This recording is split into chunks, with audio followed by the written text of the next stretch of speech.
Kataluniako presidentearen lehen hitzak atzoko manifestazioaren arrakasta azpimarratzeko izan dira.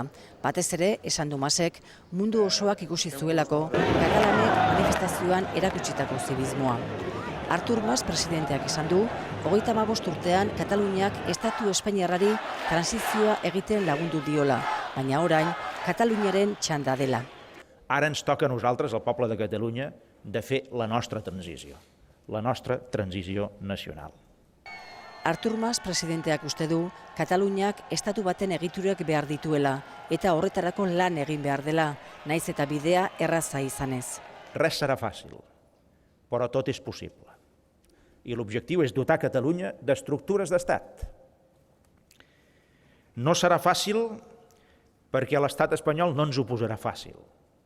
Artur Masek gaineratu du, erabateko burujabetza lortzeko, ezinbestekoa dela subiranotasun fiskala lortzea, eta orain lehentasuna hori lortzea dela.